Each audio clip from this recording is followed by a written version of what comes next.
I'd like to welcome back to the show returning champion Billy Carson. How you doing, Billy? Hey, great. Look, great to be back. Thank you for having me back on your amazing show. Thank you so much for coming back, brother. I mean, our last conversation broke over 1 million. I think it's at 1.2 million right now. So people Wow. like you and I having a conversation. So I think I think we booked this before that. We were just like, we're like, oh Yes. man, we gotta keep talking. But then Yeah. it kind of blew up, man. So people are excited. This is really Mm. great. We're getting this information out there. Yes. Listen, that's the most important thing that people begin to hear this information so that they can become researchers on their own and also digest it, discern it, and decide, for themselves based on the information given, how do they feel about it? How does it make them feel and what enlightenment can they get out of it? So this is great, man. So since last time we had our conversation, I had the wonderful opportunity to fly over to Europe and spend a little time in Italy. Too much gelato, first of all, and way too much cappuccino and all sorts of deliciousness over there. But while I was there, I took the opportunity to visit the Vatican and Vatican City. And it was a really eye-opening experience because I went to Vatican Museum, which is awe-inspiring is not even the word to use. There's so much stuff that they have in that Mhm. museum. For people if you've never been there, I'm assuming you have. There's so many sculptures that they have that they literally just pile them next to, like it's like room after room of them. They're just next to each other. Like normally, like one of those pieces would be the centerpiece of another museum, right? Right. Yeah. Yeah. They have an embarrassment of riches. And that's the words that was embarrassment of riches. You're going there like, oh, the Yeah. Raphael did that, and oh, Donatello did that, oh, Michelangelo did that dome, and you're like, Hmm. and then you get to the Yeah. Sistine Chapel. I was exhausted by the time I got to the Sistine Chapel. I was just like, what was? Mhm. Oh, nice, because it's so much. It started to open my eyes right away. I'm like, wow, how did they get all of this stuff? And it's not just all like Christian stuff, Egyptian, Yeah. um, things from Mesopotamia. I mean, it's insane. And then you walk into St. Peter's Basilica, and you're just in awe. It's the biggest church I've Yeah. ever been in, and it's just like every corner you just think, and every corner there's like masterpieces from every like Mhm. Michelangelo, Donatello, all these people, and oh, there's the La Pietra, and you're looking at all that stuff. And I don't know if you've had this opportunity. Did you go underground into the catacombs? No, I didn't do the catacombs there. I did the catacombs in Alexandria, but I didn't do the catacombs in Rome. The catacombs in St. Peter's is where all the popes Mhm. are. Yeah. So I went down to that area, and all the popes are there, and I turned a corner, Mhm. and it's St. Peter's resting space. Like it's the Yeah. apostles Crazy. apostle Peter. It was insane. So Yeah. as I was going through all of this, the main thing I thought myself was, and I'd love to hear your thoughts on it, is that this has little to do with Jesus. This Oh, entire very this little. entire thing has such little to do with Jesus's teachings, Jesus Christ the Yeah. man, and has so much to do about their own power, their own influence, Mhm. and maintaining Yeah. that power and influence Right. over the world. What are your thoughts on that? Oh, you hit it on the head. So, the Catholic religion has literally nothing to do with truthfully achieving a higher sense of consciousness or Christ consciousness. It's really all about them.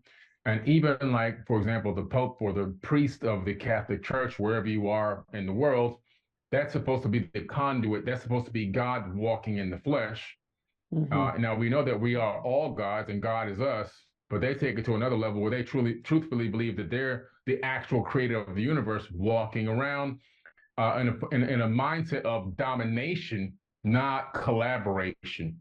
And so that's where it goes really south. And then a lot of their rules and laws and their traditions are just all about generating revenue and money. For example, You go in and you admit that you did something wrong, and now they're going, well, you got to pay a penance to this, and you pay this penance, and that's supposed to, rid you of your sin.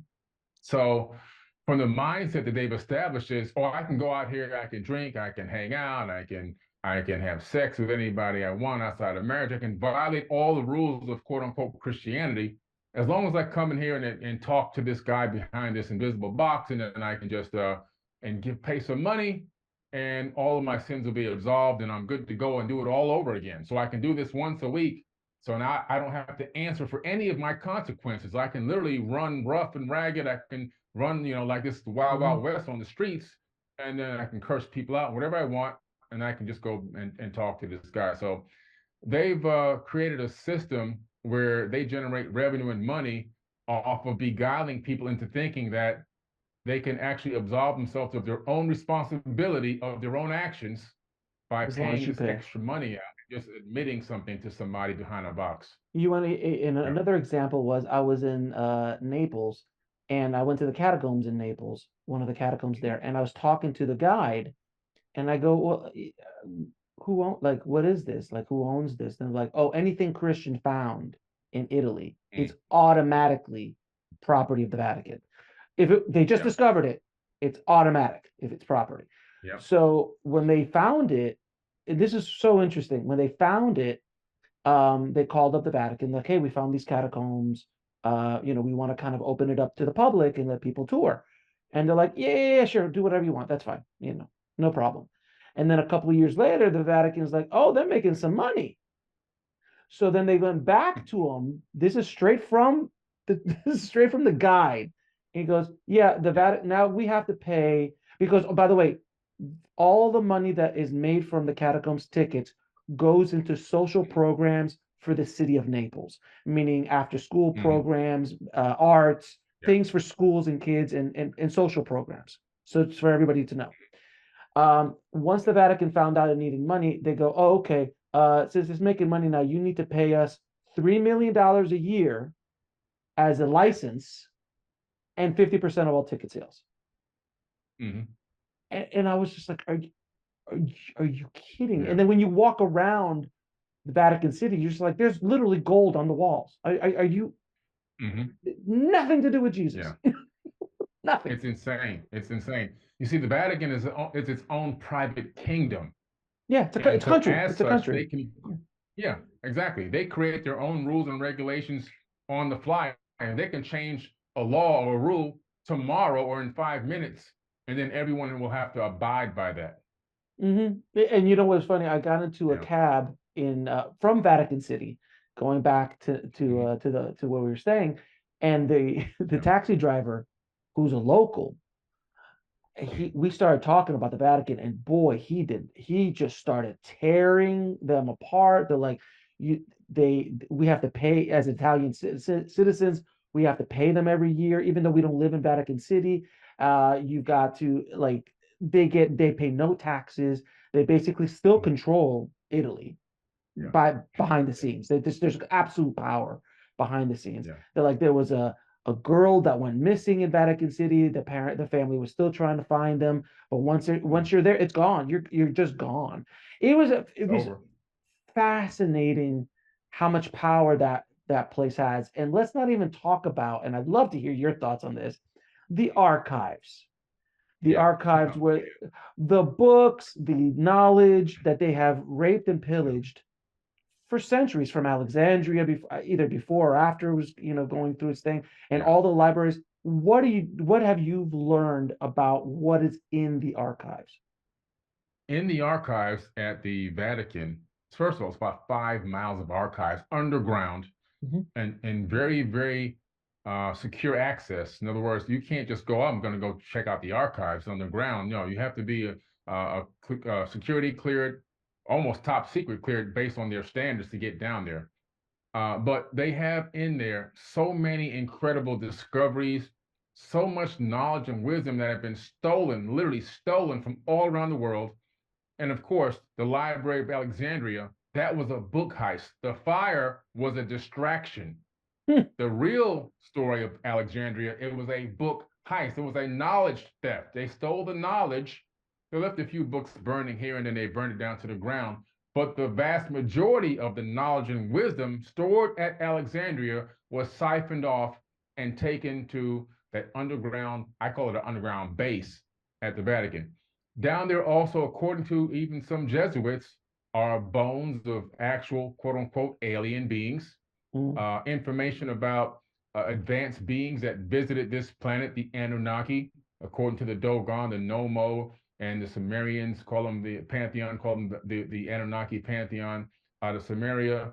They call them Nitiru out of Africa. They have all these relics and artifacts of these particular people, even out of Greece. They have all this down there. They have information even out of Iraq that shows and proves that advanced races had lived on this planet long before this current civilization here exists. I'm talking about eons and eons ago, super highly advanced with technologies and capabilities of flight and everything else, weapons of war that existed. All that information is stored underneath the Vatican archives, along with some of the most incredible texts and books and inventions that ever existed on this planet. And they siphon it away and they're hoarding all of that wisdom and knowledge so that they can keep control and power and domination over the world. And guess what? It's working. So that was my next question. The reasoning for all this is if you control the information, you control the knowledge. There can't Exactly. be if the public is ignorant, it's much more Mm-hmm. controllable. Yes.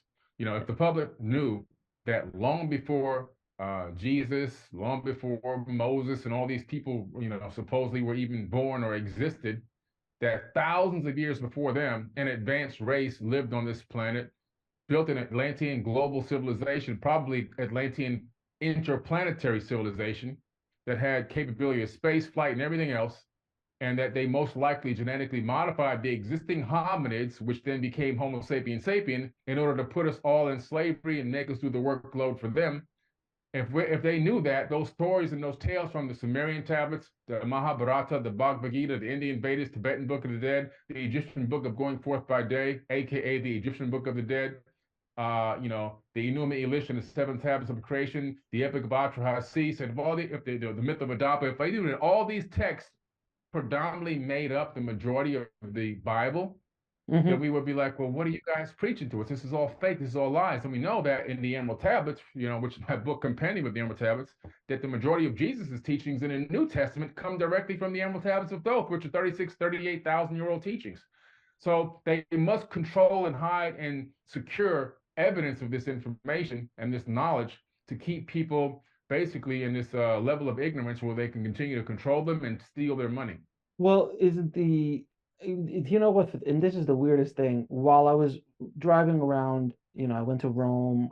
I was staying in Rome when I went to Vatican City, and then I was down the street from the Colosseum, and I got to see the Colosseum. And you see Rome is everywhere, like Rome, Rome, Rome, Rome, Rome, Roman, every stuff all over the place. And man, I don't want to sound ignorant, man, but it was the first time when I went to Vatican City and I connected it to Rome. I was like, wait a minute, Roman Catholic Church. I never connected Roman, as in like the Rome Empire, to Yeah. Catholicism, even though it's always been called the Mm-hmm. Roman Catholic Church. I just never Yeah. connected it.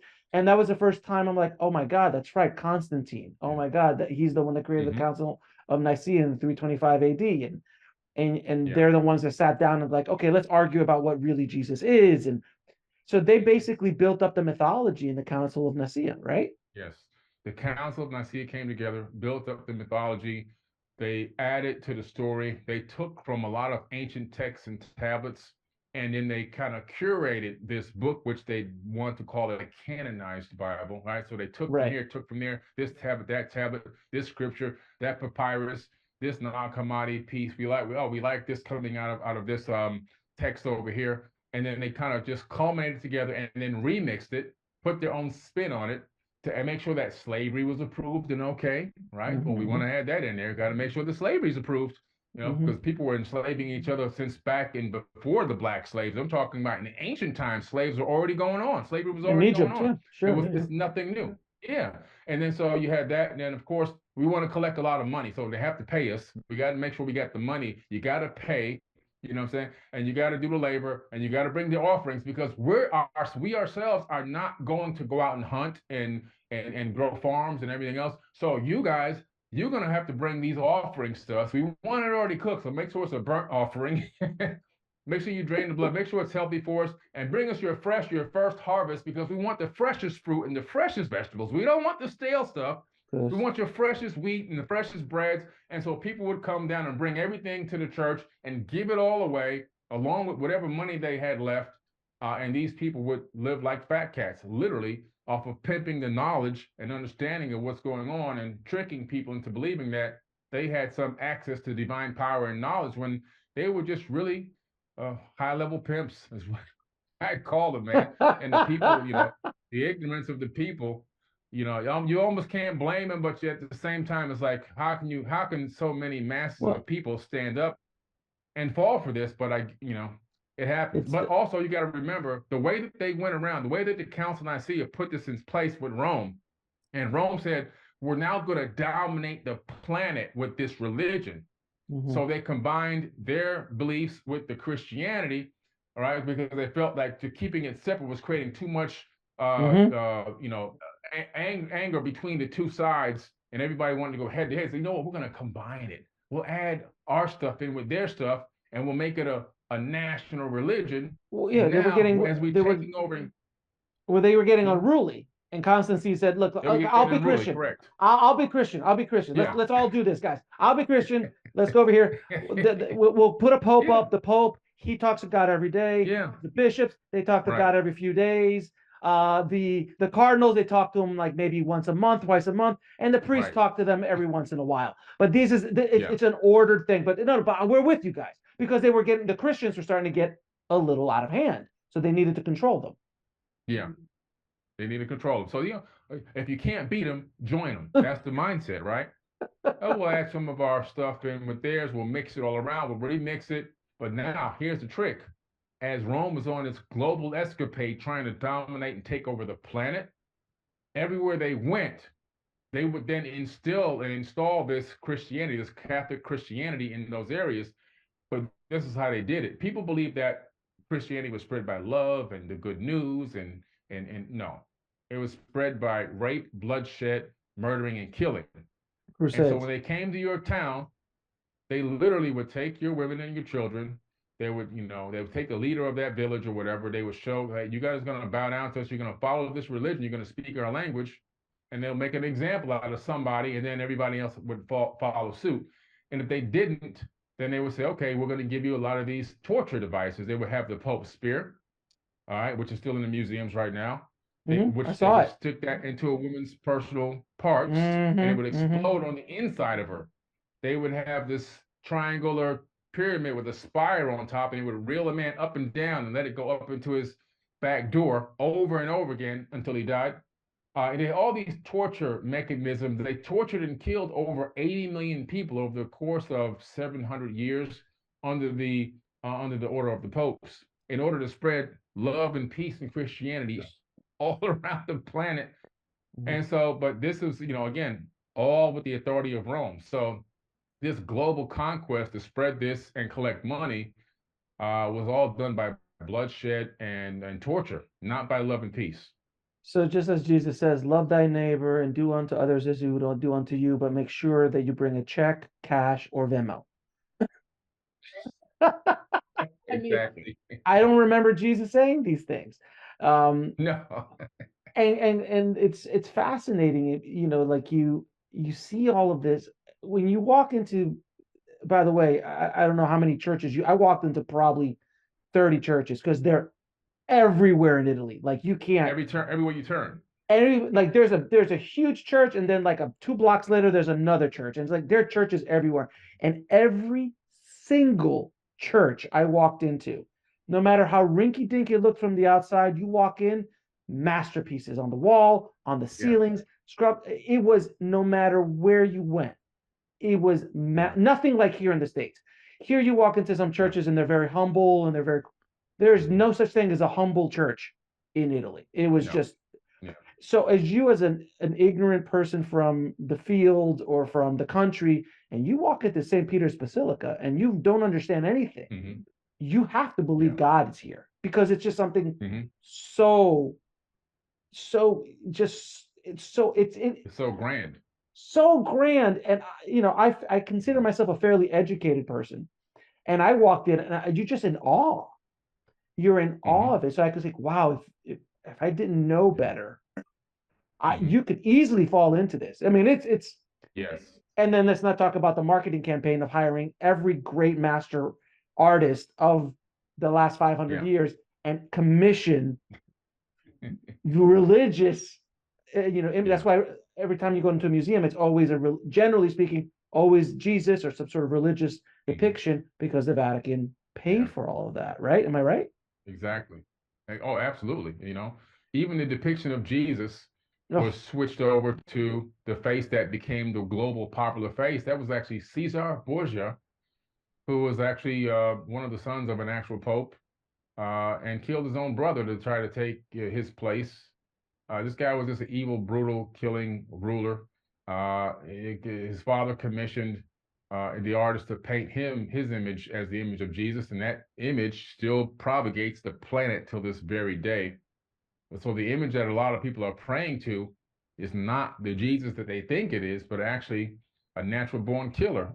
and it is in that's true because I mean it was just propaganda. That was the propaganda Yeah, of the day, were these master works of paintings and yeah, frescoes and things like that. That was the propaganda of the day. That was the hmm, art of that's all the only way they could get messages like this out there. So because of yeah, this one artist, um, you have these images. But generally speaking, if you go back far enough, I mean, Jesus didn't wasn't a white guy with blue eyes. That doesn't no, make it. no, He yeah. just wasn't, right. No. Yeah, he wasn't a white guy with blue eyes. I mean, you read the description, he had bronze feet and he had tight curly hair. I mean, so clearly you're talking about somebody that looks like they come from that region, which really is the northern tip of Africa, aka Arabia, in that region. And I've been there, of course, now dozens of times. I mean, all those people, the people who are homegrown, they all look the same. Matter of fact, when I go there, they go, "You my brother, you my brother." you know, so they want to sell me something. Of course, I'm your brother now. But Oh yeah, but the of point, course, of course. but the point is, you get it. I mean, obviously, he wasn't a white guy with blonde hair and blue eyes, but that's a depiction that took hold and took root and has been burnt into the minds. What a great marketing campaign! I mean, you want to talk about applied neuroscience. That image is burnt into the brains of people before they're even conceived. When they come out of the womb, they're looking for that image. So they did a great marketing and propaganda campaign with that image. They burnt it into the brains of people so deeply, it's embedded in our DNA. Well, I mean, look at Santa Claus. I mean, the Mm-hmm. image of Santa Claus was basically a marketing campaign from Coca-Cola, and that's that Santa Claus we all know and love. That's the image.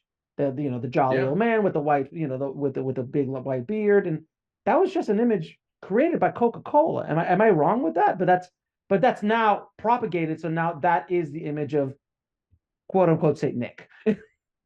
Yeah, yeah. It started off in actually in the UK with a gentleman, and then Coca-Cola kind of Grabbed it. adopted it and then enhanced it to what they're liking, the way they wanted it to be. A chubby guy, it was firstly a skinny guy, but they adopted it, they enhanced it to what they wanted it to be, but it took hold again. Like you said, it's great. It's great marketing, great propaganda, subliminal information, subliminal messages and teachings, and it just gets birthed into the genome and it passes on from generation to generation. Same thing happened with this Jesus figure. His name isn't even Jesus. His name It's was Yeshua. Yeshua. Yeshua. Okay. Yeah. Yeah. Yeah, that's the actual name. And so, but again, Jesus, the J is a new letter. It didn't even exist until recently. I mean, so we're talking about, okay, what is really the name? Isus. When we look into the root word of that and you go back into some of the ancient tongues, you find out it's Hail Zeus. So people that are calling on the name of Jesus all the time, they're calling for help from Zeus, which is actually a converted name from the Sumerian pantheon. So they're calling on Enlil, is what they're calling on.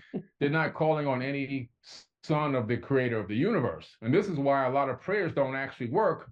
people don't understand the power of speech and then calling on names and the somatic frequencies they create, then when you're completely ignorant to what you're really saying, it's no wonder why billions of prayers go up every single day all around the world. But then again, look at the state of the world on a daily basis. You can clearly see that if somebody has a positive outcome, more than likely it's just luck. And I know this conversation will probably be upsetting to some. And look, I'm a recovering Catholic. I've said I've been a recovering Catholic for quite some time. So I lived and breathed this, went to Catholic school, had the nuns, the whole ball of wax. Um, and I just hope that this conversation just sparks an interest to investigate it for yourself. Nothing that we're saying here is not investigatable on your own, and you can go out and Yep. look and read. I mean, just even go to Wikipedia for God's sakes. You just read about the Council of Nicaea. I mean, you just start reading it on Wikipedia, which isn't the Yep. perfect research Right. thing, but still basics. And that you're like, oh They're wait going a to minute, give it this to you. this is really what happened. Like this is oh Yeah. so it wasn't so the Bible is not God's word. It was a bunch of dudes that got together and left out stuff like the Book of Enoch, left out other things because it didn't Yes. kind of work in there. The concept of reincarnation were left out because that doesn't work. Because if you think you can come back, I really Yeah. can't control you as Mm-hmm. easily. You know, Yep. Yep. all these little ideas, but you just have to do your own research. I hope this sparks a Yeah. little bit of interest for people to do And so. I want to add one thing to this before we go on too. I want people to understand I'm not an atheist. I believe in a creator of the universe Yeah. because the quantum physics proves that we're living inside of a creation. There's no way to dispute that. There's no way to doubt it. We're living in a programmed holographic light matrix. That is a method used for this creation, but we are in this. It's created by an entity. I believe that there is a God. I don't. I'm not. I just believe that the biblical version is not specifically talking about the creator of the universe. I believe those are the words of men about men that have manipulated it to be God. And actually, the word God in the Bible is mistranslated by accident on purpose. The original root word for that is gods with an S. And everywhere where you see God singular is actually supposed to have an S on the end. So there's so much going on. There's been tainted so much by man, but I do believe that there is a God. But again, you have to research everything that you believe in, especially if you're looking for this information to carry you into eternity. You should know every little tiny detail about it. You shouldn't just take it point and fact from somebody standing at a pulpit. You should be the expert on it yourself. After all, it Right. is your own eternity. Right, obviously. And then also the problem that a lot of people have with just what you just said is that like, well, my parents told me, and that nice gentleman who's my priest told me, and my whole family yeah. Listen, at the end of the day, investigate for yourself and what connects you better to the creator. If going to church every day with a community to pray to a creator that works for you, God bless. It's not hurting anybody else. Hey man, Yeah. do you.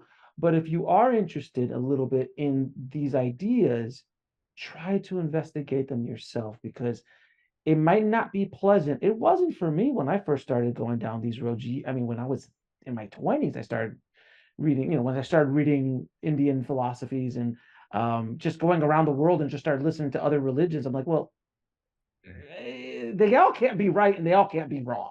Like there has to be Yeah. something here, and that's started the journey where I'm at today. But I hope that people Yeah. take that we're not just bashing the Catholic Church, though it is bashable for a lot of the horrors that it has done in its existence. Um, I just want you to kind of realize what is really going on, and shows like this and this information, the work you're doing, the work I'm doing, is putting this information out there so people could just start going, hmm. And by the way, we're not starting a revolution. People are leaving the church in droves. I mean, the whole priest thing with the abuse, and I mean, Mm-hmm. they have a problem. And I don't think in, Oh yeah. I don't know, I don't know. Do you think they'll be around in 200-300 years? Is I it seriously doubt it. No, no, they're not. They can't be. Listen, there's too much. They've paid billions of dollars in settlements, billions in settlements for pedophilia and mhm. sexual abuse. You can't persist along that path. And so at the rate that they're going with what they're doing, they can't persist too much longer. They still, however, right now hold a lot of power. I mean, even the governments of the world contact the Vatican before they go to war. A lot of people don't even know this. They Mm, contact to speak to the Black Pope, not a black man, but a Black Pope. He wears the black garment. Okay, he's called a super Jesuit with a sworn oath, a very special sworn oath that I posted online many times. Maybe if we have time another time we can read the entire oath that they have to read. hmm It's pretty dark. It's a hmm pretty dark oath, and it comes directly from their information, so it's not fabricated or somebody made it up online.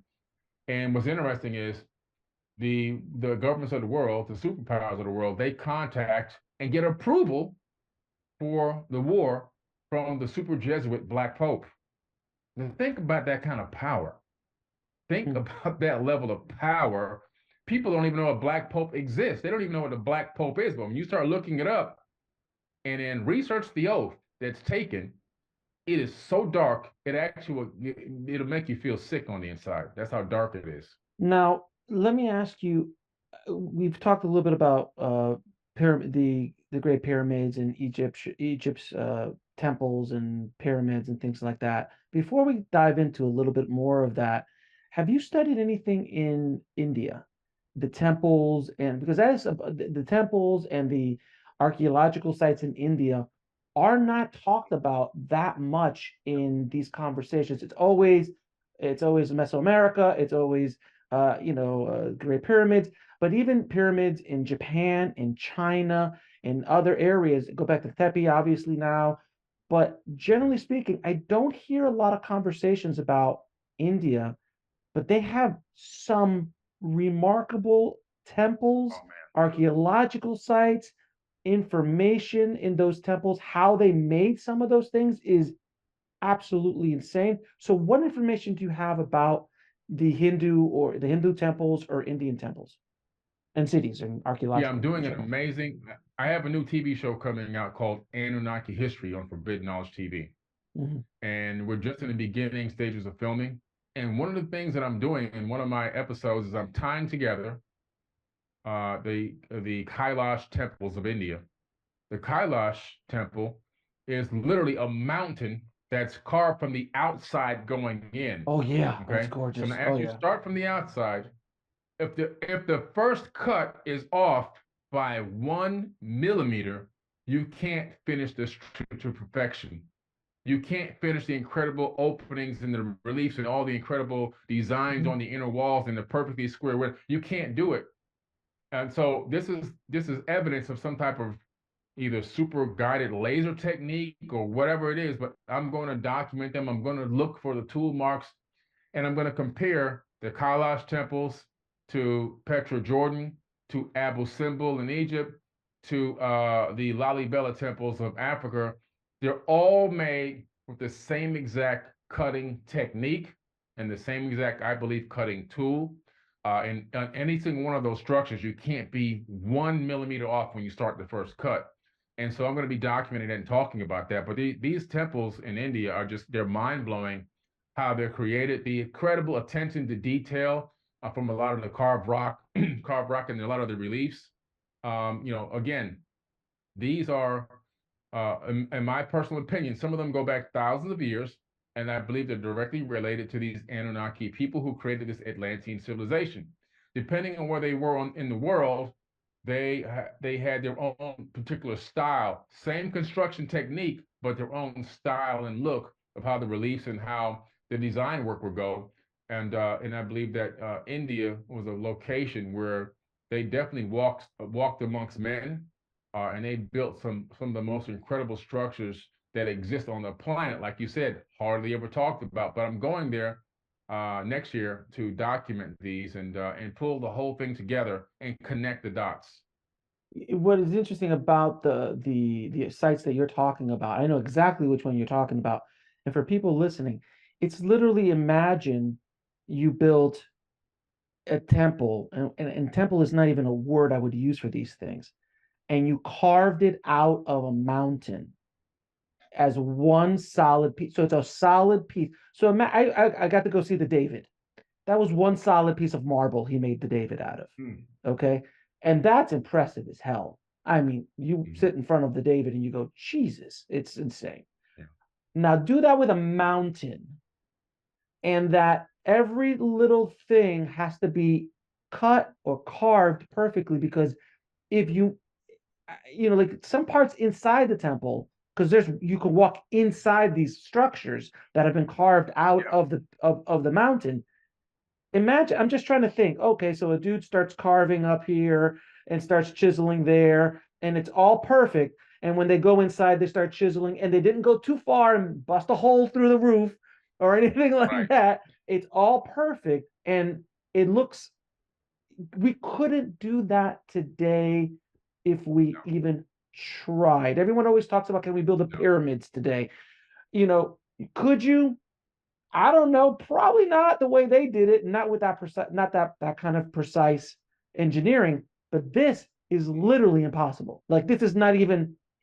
There's no technology today. Would you agree? There's like, Doesn't exist. you could argue, you can maybe try to lift some 20 tons, 80-ton blocks and granite, and you might be able to do the pyramids, and that's a big if. But this stuff, absolutely, and that's not just one of them. They're Yeah, I know. all over the It's a damn whole place. complex. It's a whole Yeah, complex. there's a bunch of them. I mean, and it's like they did it because it was easy. You see, they did Right. this because it was easy. Can you imagine the excavation process in today's world? How much mass of rock and stone Where would is need to it? be excavated?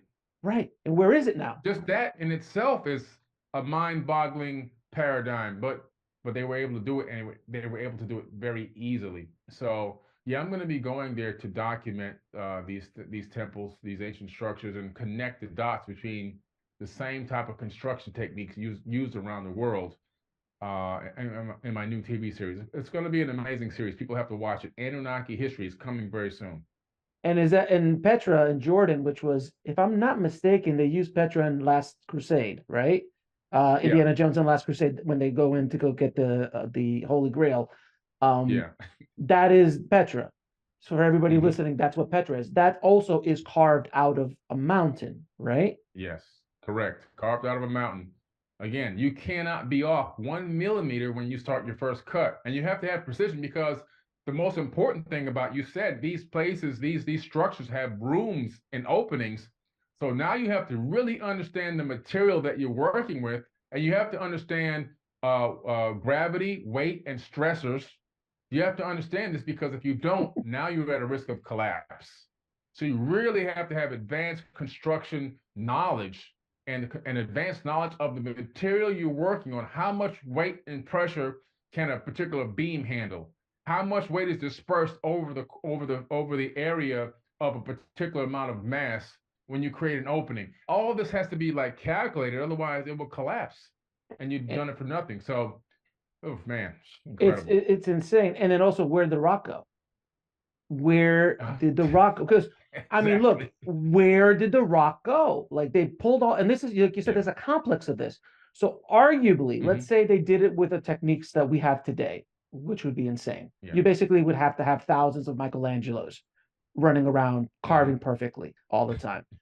Right. Where did the rock go? That mass amount of rock, they didn't ship it Yeah. somewhere. It is Yeah. non-existent anywhere within hundreds of miles of those areas, because Right. the rocks would have had to have been, they didn't pulverize them to dirt. And if they did, that's Yeah. impressive. but Right. where's the, like, where are the rocks? So That's crazy. when I was in the catacombs in Naples, you're talking about, Hmm. because it's underground, and it's, I think it was Hmm. Roman. They started off Roman, and like it had multiple generations of people trying to like build upon them. And you look inside, it's beautiful, but it's very crude. I mean, nothing is Yeah. perfect. There's just holes where bodies were going. The roof is like, more natural. It's not like perfect. It's Yeah. very crude, and that's what we're talking about, 1,000 to 1,200 years ago. Extremely Hmm. crude kind of technology Yeah. to build this stuff. That was literally somebody just going in and just chiseling stuff out. And I'd Right. assume that there might have even been a little bit of opening there to begin with, if there was a cave down there anyway, and they started building Of off of course. that. Yeah, because it's not like a rock. Yeah. Like so, what we're talking about is I just can't even understand how they even begin to do it. What do you, in Yeah. your wildest dreams, how do you think it was Hmm. done? Well, and I think that they've discovered a way to maybe even compress atoms to the point where they can remove empty space in between atoms. And Wow. so imagine if you, of course, we know that atoms are 99.999% empty space.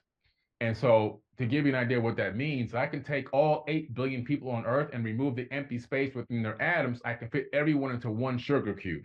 Hmm. So Yeah. that's how empty space is in between atoms. Now imagine you have the capability of removing the empty space in the atoms in those stones and those rocks, where instead of having to excavate billions of tons of rocks or hundreds of thousands of tons of rocks, you now just remove the empty space in their atoms and you smash them down into absolute tiny particles of dust that are still going to be heavy because the mass will still be there, but the size will be very much smaller. And then you can use some other type of advanced technology to move them out of there, or maybe just leave them there. Who knows? But that may be one way that they did it. They have some type of a super sophisticated laser guided cutting tool, which is already set in some type of a program that's already in some type of a computing system that has a pre-done layout or schematic diagram, a blueprint for this carving and this cutting, and it goes in as some type of a machine that goes in and does all this incredible work, and then everything else is just the excavation is just collapsed into, particles, heavy particles, but still particles nonetheless. That's how I think they possibly have done it. I think that might be even the future of waste management. Imagine instead of having piles and piles of garbage, you just utilize the capability of removing the empty space in the atoms, and you can turn 100,000 tons of garbage into a couple of crumbs. So it's been almost like a 3D printing technology, but not printing, carving, a 3D carving technology almost, Right, right, where exactly, where exactly. they're building it Yeah. out. That is absolutely Yeah. fascinating. Now, let me ask you though, how do you think that this technology or these temples in India, because you're doing this show, these temples Mm-hmm. and sites in India are connected to the pyramids, to Petra and these other, and even Mm-hmm. Mesoamerica? Yeah.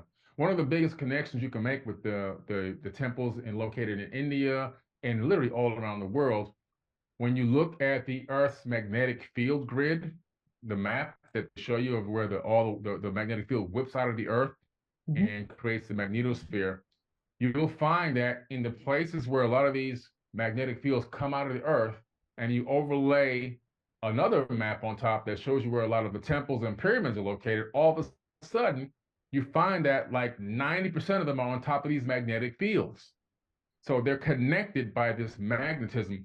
Somehow they know or they knew where these magnetic fields were, and they harnessed the power, the natural power of the earth itself in the construction process. So, in some way, it was so important that they harnessed the magnetic field potentially to find a way to reverse the spin of the atom, to maybe reduce gravity of some of the stones.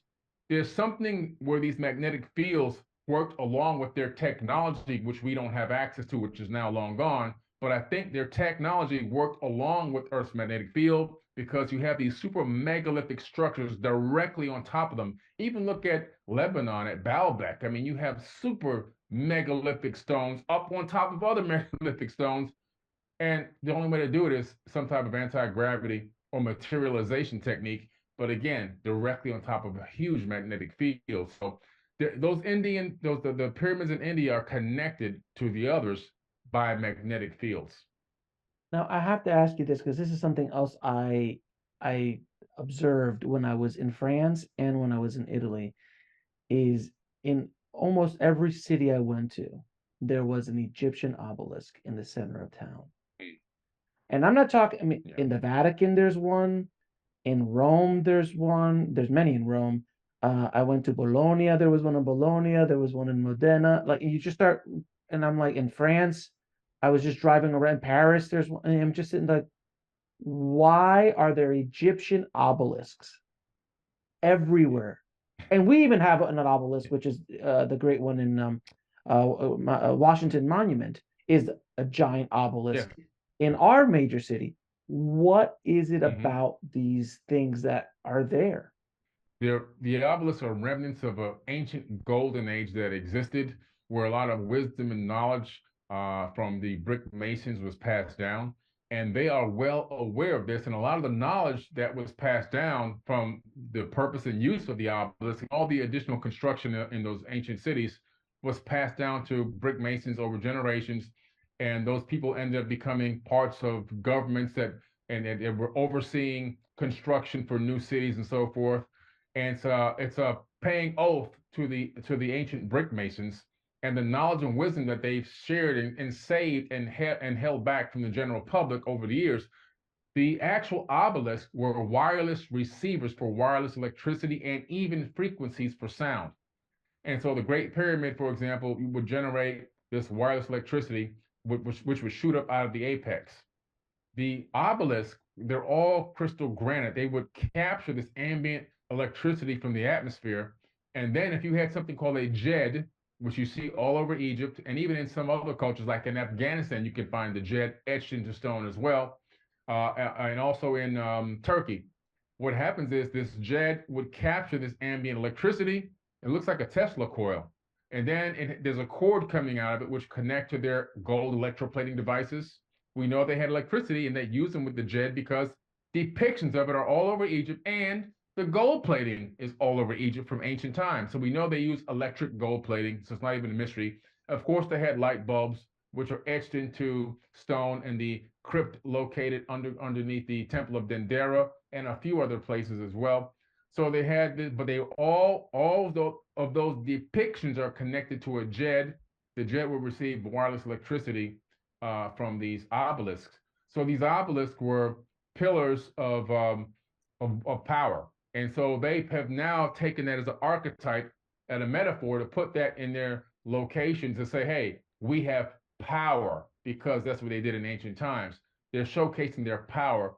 If you look at Teotihuacan in Mexico, the pyramid complex there, which mimics identical to Giza Plateau in Africa and Egypt, you find out that you take a map of Rome's courtyard and overlay it over Teotihuacan, it's a perfect match. The courtyard is a perfect match to the courtyard of Teotihuacan, right up until you get to close to the Pyramid of the Moon. The Pyramid of the Sun is behind it.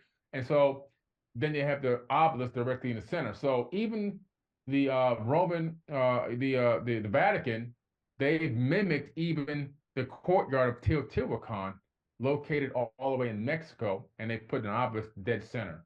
So they know what they're doing. They're paying oath to tribute to the ancient past and the ancient knowledge of the brick masons, and they're showcasing these obelisks as a symbol of power. Interesting, very interesting. And another thing that was interesting is, as I was doing some more research into the Great Pyramid, not only have they never found any hieroglyphs in the Great Pyramid, so the whole tomb thing is a ridiculous idea that has perpetrated from a couple of white guys from the 1800s who said this must be where but even though they've never found anybody dead there or any hieroglyphs. I don't know about you. If I would have built a pyramid, the Egyptians were they love talking about their stuff, and their hieroglyphs Yeah. are everywhere, but yet in the pyramids, none. So that's interesting. But I was looking at the other day is inside the pyramids, how did they light while they worked inside the pyramids? Because there is no fire, soot, reminiscences like there are in other temples that you could obviously see that they use fire to light the way. There's nothing like that in the Great Pyramid, correct? Nothing like that. As a matter of fact, even in the other temples, the fire and soot you see, that came from the Coptic Christians long after, the ones that were hiding from the Romans. They were Mm-hmm. hiding from Romans. So if you go back prior, because they've been doing a reclamation project to clean up a lot of that soot, when they clean it off, you discover that in ancient times when that stuff was originally built, they didn't even have soot then. So they were actually using light bulbs in all these ancient temples. And in the Great Pyramid, of course, there's no evidence of any soot whatsoever. So we know that they had harnessed the power of electricity.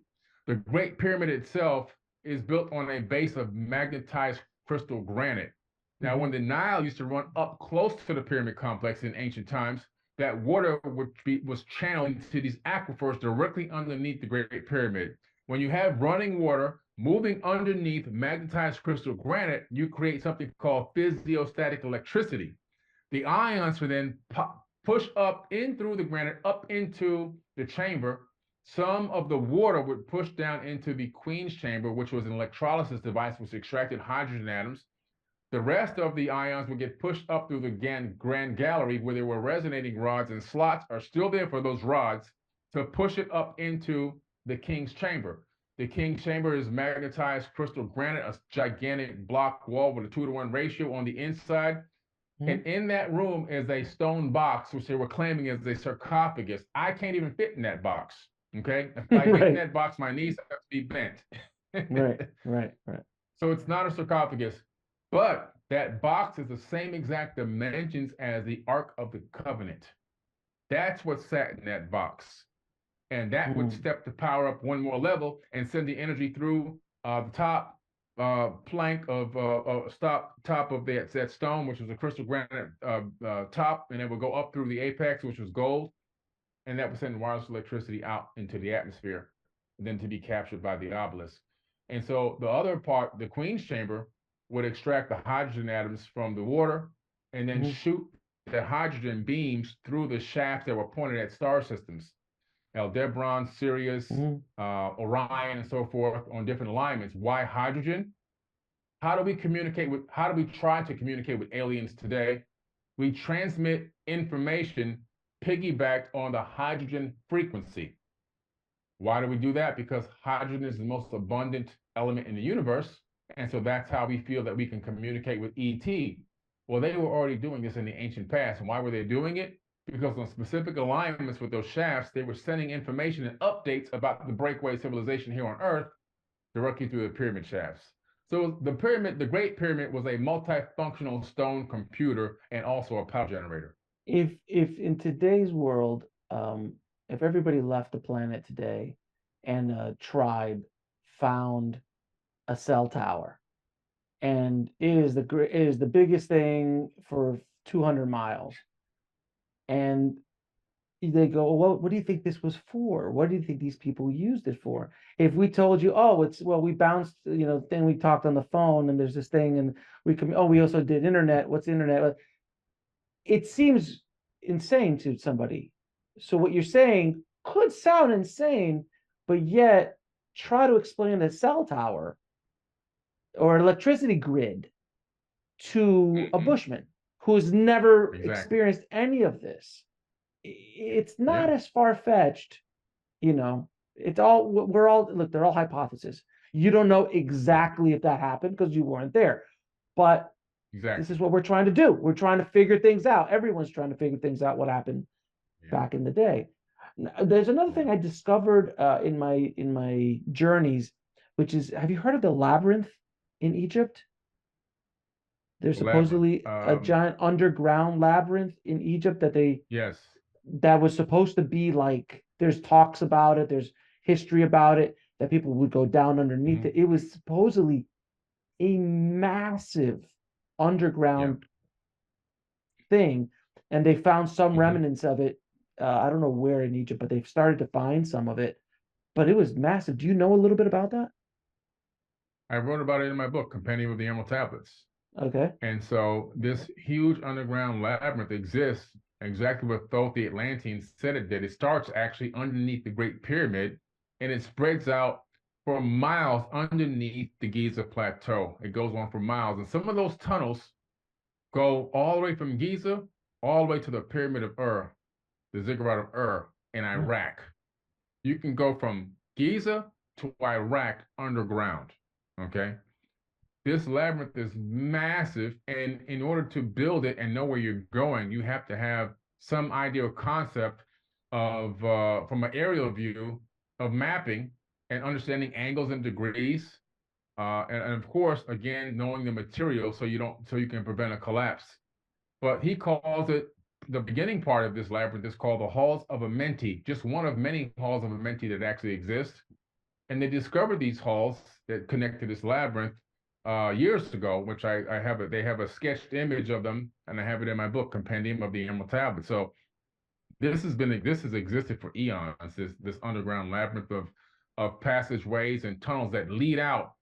I mean, for miles and miles. It's incredible underneath the sands of Giza. Do you think that these were built after the Younger Dryas collapse of or the collapse of Atlantis, and whoever started to build this, they're like, look, we can't have this happen again, so let's build this underground city. So if something does happen up top, at least we have a fighting chance underneath.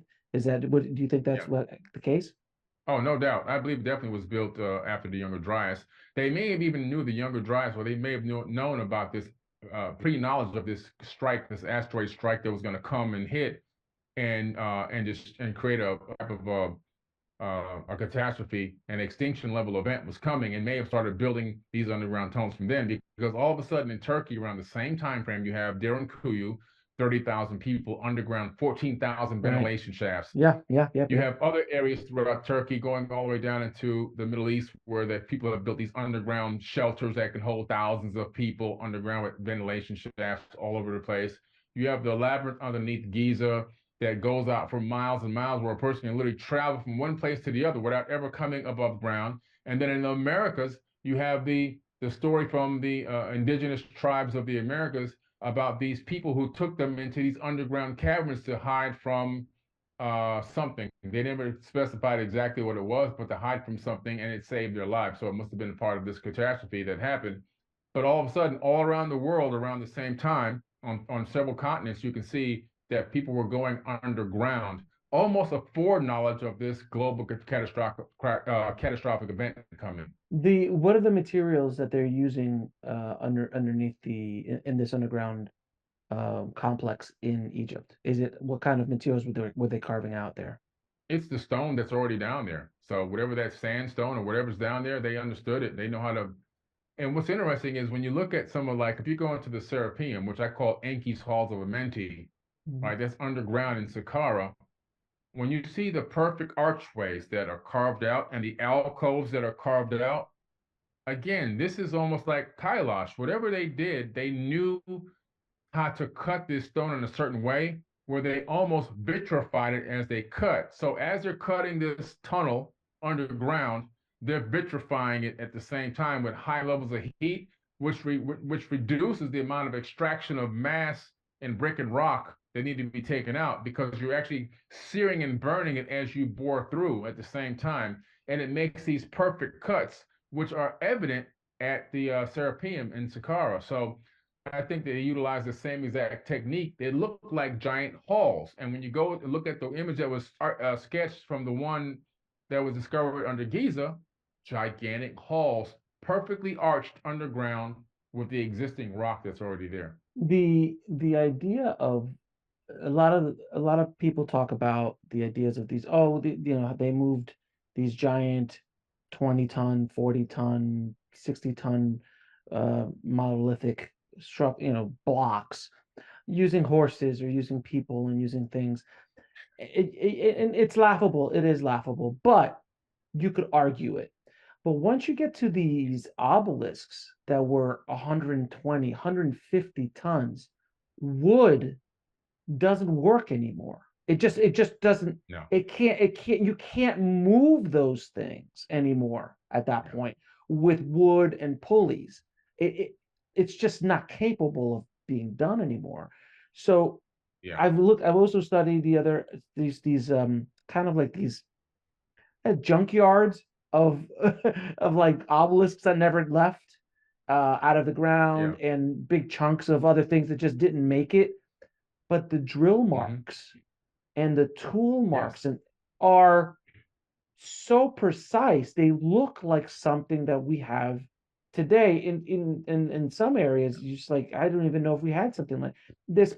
You could even see where the the granite or the rock is cut, and they're like, "Oops," and they pull back out, and there's like oh, I sorry, I cut the wrong area. What do you think about yep. that? Oh, they had high-tech tools back then that were capable of cutting solid granite. And they had some type of laser etching tool to etch all the hieroglyphs on them as well, because everyone is extremely exquisite and perfect. Like there's no, oh my, accidentally, they're perfect. And then the story that they want to tell you is that they took this, 10-ton thing and they dumped it on the back of a boat and took it down the Nile. No, no, it didn't happen. It didn't happen. They utilized some form of levitation or anti-gravity or something that helped to reduce the weight of the object.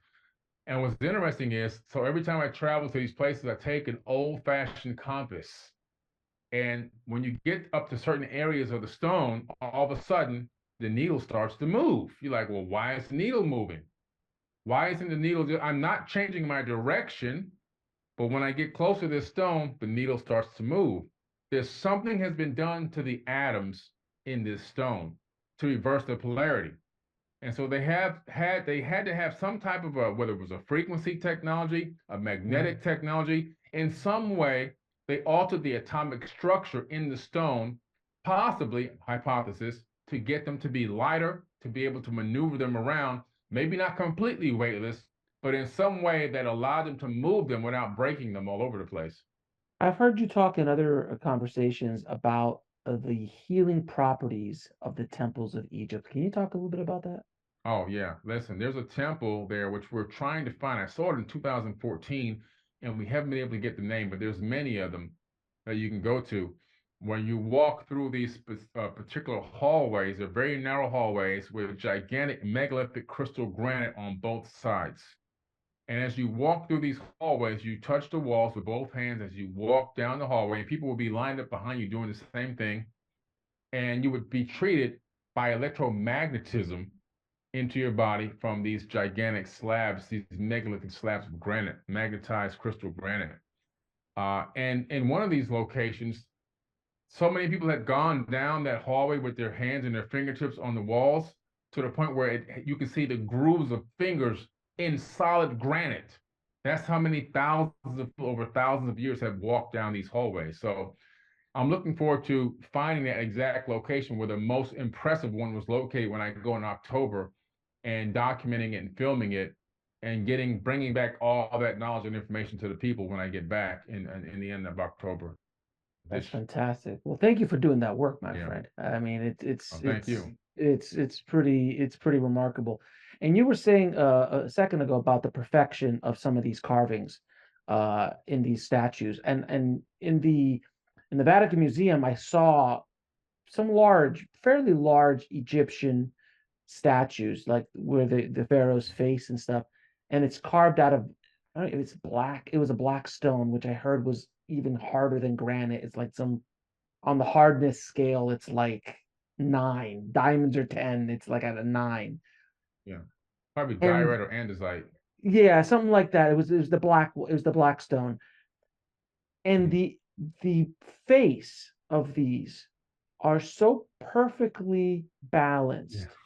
They look like literally identical left to the right.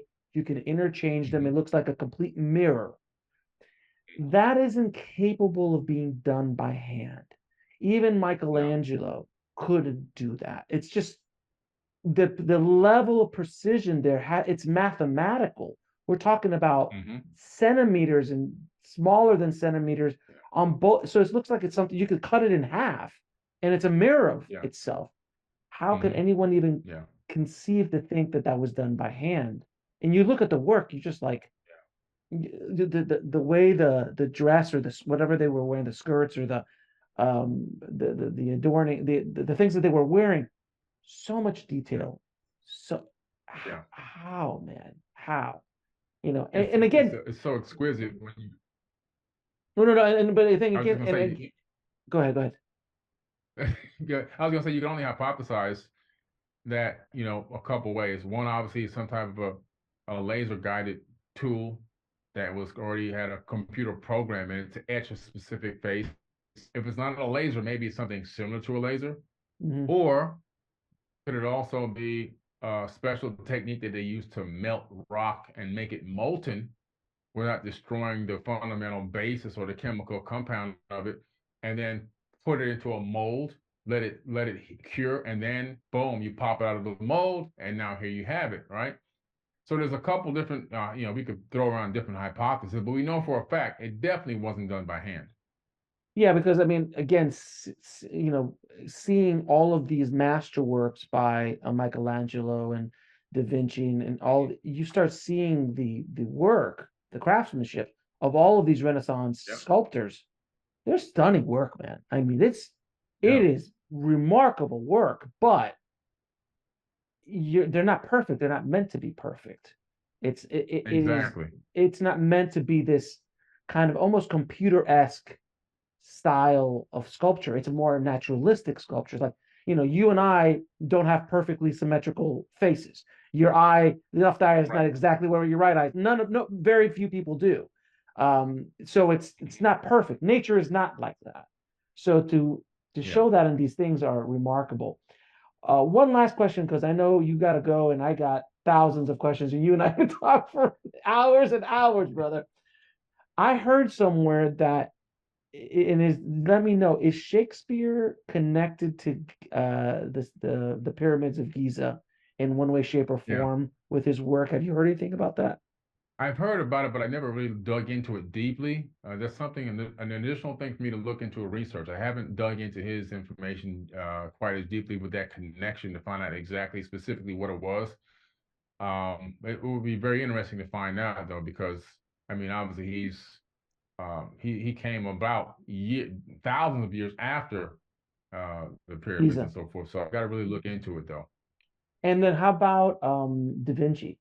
Da Vinci's artwork. How is it connected? Is there a connection to ancient Egypt's wisdom and Yeah. I mean, because Well, obviously Da Da Vinci Vinci, encoded everything. oh, he encoded everything. This guy was an absolute. Gee, he might be an alien. This I mean, guy, he was at a whole other level. man, another level. He was so far ahead of his time. Maybe he came from the future. I don't know, but when you look at the Vitruvian Man and some of the drawings and sketchings that he's done, it lays out a perfect the Vitruvian Man, for example, when you circle the square and you create a flower of life pattern inside of there, you get the dimensions of the Great Pyramid at Giza. But not only that, you begin to get the dimensions and angles of most of the pyramids around the entire planet. And where the lines intersect and cross with the Vesica Piscis, you then know if you make it into a global scale, you scale up to a global size, that one image, all of a sudden you start to find temples and pyramids, even across the oceans where some things, cities have sunk and so forth. You find remnants of civilizations on that grid. So it's pretty crazy. You can extract that directly from the Vitruvian Man. So it's just like mind blowing, the connection. I don't think it's a coincidence. And then let's not even get into the paintings of like the Last Supper Yeah. and just you look at the Last Supper, the perfection in the art and how the angles all you're just like it's at a completely other level. I did get to see the Mona Lisa for 5 seconds before the crowd was Mm. insane there. By the Yeah. way, the Louvre, the worst museum Mm. in the world. Yeah. Yeah. Yeah. I can't stand the Louvre. It's like you can't Yeah. see anything. It's insane. Yeah. It's horrible. Yeah. But I did get to see the It's not Mona as nice Lisa. as people think. Right, absolutely not. But the Mona Lisa, you see there, you're like, okay, I see what the hoopla is about. You know, Right. Yeah. it's Yeah. there's something there. I don't know what it is. The Hmm. perfection of it is it's a pretty remarkable Yeah. piece, without question. Yep. It sure is. Yeah, man. So Billy, tell Cool. me where can people find out more about you and the work that you're doing? Well, please go to forbiddenknowledge.com with the number four. When you see me do this, it's not a gang sign. It's my four for forbidden knowledge. Okay. Some people you got to West explain that to them Side. actually. Yeah, right. West It's like, Side. guys, four forbidden knowledge. Yeah. So forbiddenknowledge.com. Of course, get the Forbidden Knowledge TV app on your app store, any app store, Samsung TV, Apple TV, Roku, iOS, Google Play, Amazon Fire TV, the Forbidden Knowledge TV app on your app store. So 5-star app on every platform. So we really appreciate you guys. Thank you. If you get a 7-day free trial and watch the Forbidden Conscious Awards we just had in Miami, Florida. And do you have any party messages for the audience, Billy? I would just say continue to keep researching, digging, and asking questions. Don't take anything for face value. Even the things that you hear me say, just go and start looking them up for yourselves. Write down keywords in my statements and my comments, and go start digging and looking and researching, and become your own researcher and begin to learn how to answer your own questions. Really, I appreciate you and the work you're doing in the world. We will have another session coming soon, man, because I love Yes. talking to you, brother. All right. All right. I appreciate it. Thank you, man. Thanks for watching. Click on one of the videos below to continue your journey, and don't forget to subscribe.